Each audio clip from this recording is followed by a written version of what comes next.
Can I ask a dumb one? New segment. That's right. It's another new segment here on the first ever Personal Finance Club show. Can I ask a dumb one? And, I get questions all the time. And I think this is my big thing. There's just so much shame and secrecy around money. People are afraid to ask questions. So I love the dumb questions because the dumb questions, when someone thinks it's a dumb question, it's usually one of the smartest questions, right? I think when someone thinks they're asking a smart question, it's like probably usually a dumb question. So if you think you have a dumb question, it's usually probably a really smart question. And so I want your dumb questions. Give us your dumb questions. You can DM me. You can actually go to personalfinanceclub.com/ what is it? Podcast? Podcast at personalfinanceclub.com is how you can email us. Oh, or email us better. Email us at podcast at personalfinanceclub.com with your dumb questions, and we'll answer them here on the show. I've got a quick one from one of your recent Instagram posts about student loans. In the post, this hypothetical student has been paying off their loan for 12 years and feels like they haven't really made a dent. Your advice was to take temporary extraordinary measures to get out from under the debt as quickly as possible. So they say, I've been paying my loan bill every month for the last 12 years. My original loan amount was $87,000. As of this month, I've paid $94,000 toward it, and I still owe $64,000 on the loan. Yeah, that's like a shocking statement because it just feels so sick that you borrowed $87,000. And as like a recent grad, it's almost like monopoly money dollars because like you've never seen that kind of money in your life. Then you pay $94,000 towards it. You save, you make your payments, you work for years and years and years and years. And after paying more than you borrowed, significantly more, you still owe almost the entire amount. It's like crazy. The responses to that original person's post were like, that's not true. That's not possible. It's totally, I don't know if it's true. But it's totally possible. I don't know the person, but I did some math and, if they were making $642 per month payments, that's where they would be, like 10 years in, where they would have paid that much more money. And so the way I like to think about debt is like you're running up a down escalator. And so imagine you're at like the mall or something or the airport and there's an escalator going down. You start running up it, right? And at any moment, there might be 20 steps from the bottom to the top. And so like, okay, I'm only 20 steps from the top. And so you start running, but it's going down. And so then you find yourself, you've run 20 steps and then some, and then you're not all the way up because as you're, running up the escalator, it's going down. Or in the debt example, as you're making those payments, the inflation is making the goal further away, or not the inflation, sorry, the interest. The interest further away. And so I like to think about it as if I was on the escalator. What would you do? And the answer is you'd go nuts. Like you don't just sit there and take one step at a time, or you're just on the escalator forever. You have to take, like you said, extraordinary short-term measures to get off that, to run up the escalator. Because once you're off and over the top, on the other side of the escalator is like a down escalator going down, and you can go faster, right? And so, people say, how do I do that? And it's a long answer, but there's things like go after the big things: housing, transportation, and income. If you can decrease the cost of your housing, get a roommate, get a cheaper place, sublet, yada, yada, yada, house hack, like figure out how you can get cheaper housing. You can easily get, I shouldn't say easily, it can be uncomfortable. You can maybe open up $500 a month. Cheaper car, transportation. The average car payment these days is like $750 or something.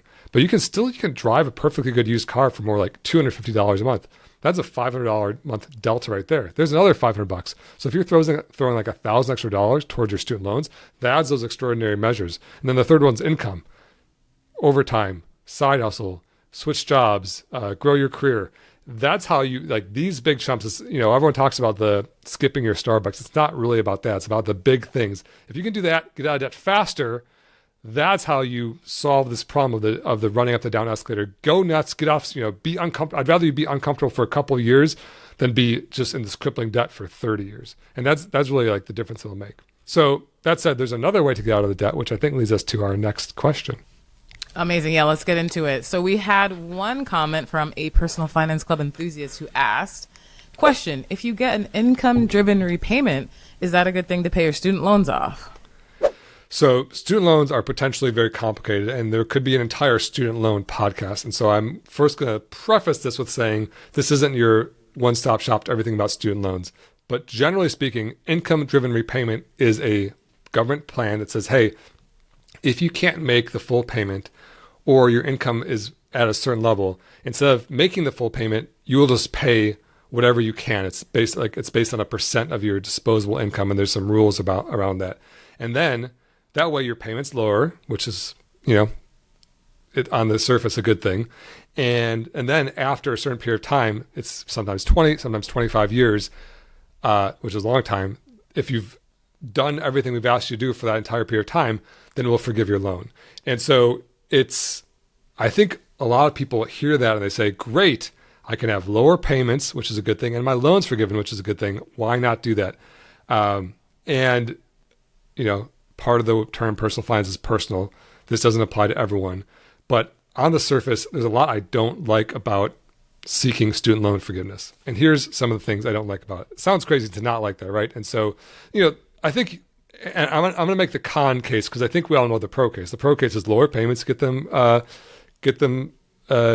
dismissed. What's the word? I just use it. Forgiven. Yes. I said like 5 times.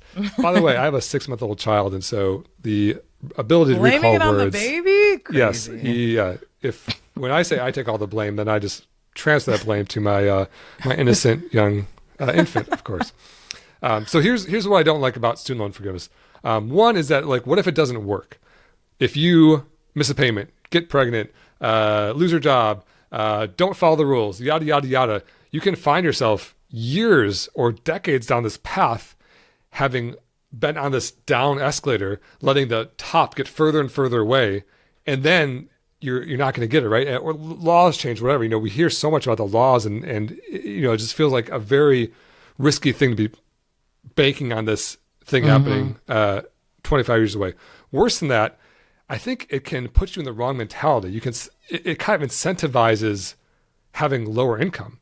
Like, let's say you're making $60,000 a year, you'd qualify, you can have a small payment. But what if you're making $160 a year? If you're making $160 a year, you can probably pay off your student loans in like a year, right? And so I would much rather you pay off your student loans in a year and just live on your $60,000, making $160 and be done in a year, than just keep trying to make $60,000 forever to have this lower payment. And so I think it puts you in this mentality of like, oh, I'm going to be saved by this debt forgiveness. Therefore, I want to have lower income. Therefore, I want to keep this debt around. Like, I would much rather you have the mindset of, let me grow my career. Let me make way more money. Let me knock this debt out so I don't have to think about it. Then I'll be debt free sooner. I'll be investing sooner. I'll be way better off 25 years later. Third reason I don't love it is you pay more interest.